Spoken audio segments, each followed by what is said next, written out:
Ironically, the people who are looking for financial stability in the market often buy gold. That's why we call them gold diggers. But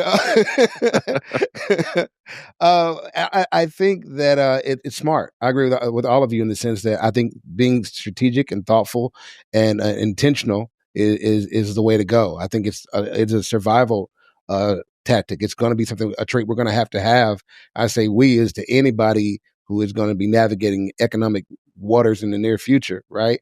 The social waters. So I think that's cool. I think also if it's used as a tool to kind of build the relationship that you want, right?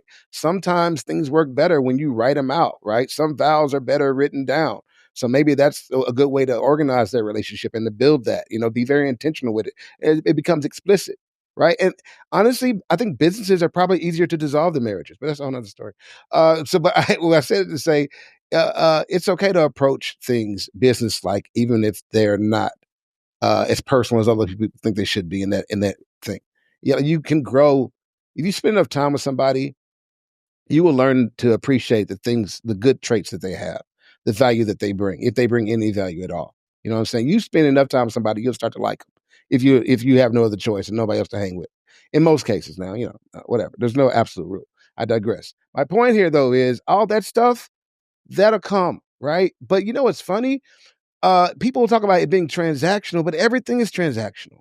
There's a give and take in every move of nature and energy, right? The positive, the negative, the hot, the cold. It's always transactional. Even if I do something altruistic, I'm getting a good feeling back from it, right? So these are just people who have been able to now categorize and what they really need, right? And to put things in a good perspective, so they're not caught up in the story. They're not living some Disney fantasy. They are intentionally planning out a future and what it looks like, and they're learning how to communicate, to compromise, as someone said earlier, and to lay it all out. And that's the thing you're going to need in anything any kind of marriage is going to last anyway. So you grow to love, man, but can you grow to plan together? Can you plan to grow? I'll say this though, because we all seem to agree, right? But it's not like this is the easy path either, right? Because if y'all choose to financially, like if you the basis upon which you guys are going to come together is based off of finances, what happens if somebody loses their job, right? Like I think, yes, it is. I think if there has to be other things there in a foundation of a relationship, like can we communicate? Can we work through our problems? Can we conflict resolve? Those type of things. I think, yes, I both can say, hey, we have the same financial goals, we make good money, but you still have human beings in the mix nonetheless, right? And also what happens if one person doesn't, live up to their end of the bargain? Maybe they're like not as fiscally responsible, right? Because one of the top three reasons that even in relationships and marriages we talked about before was finances is one of the top, right?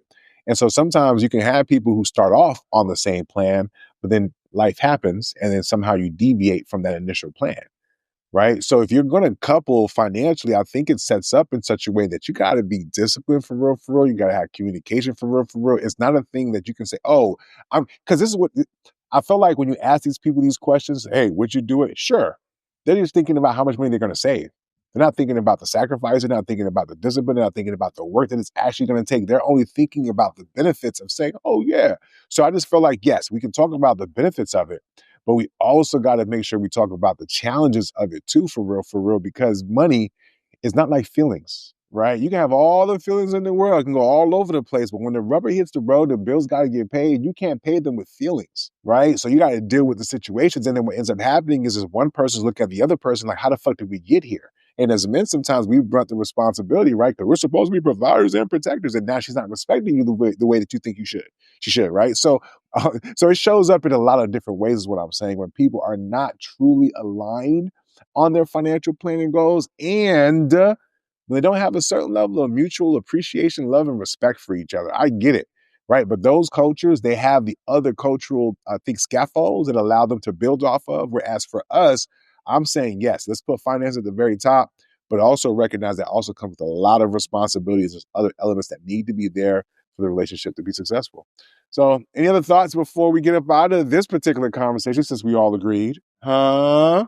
I think we're all ending on a high note. I think this is a good, positive vibe. I think we've all kind of coalesced and agree on being responsible. I do have one last toxic question for y'all, since y'all want Okay. to be all like nice and neat real quick. If a man and a woman decide to financially couple and they both work the same amount of hours, but she makes significantly less than he does, but he is willing to share with her in terms of the money and split, is it fair for him to expect her to do more around the house?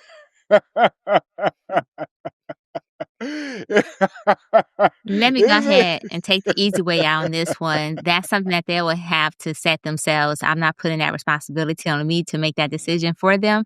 It's something that they will have to decide on their own as a couple.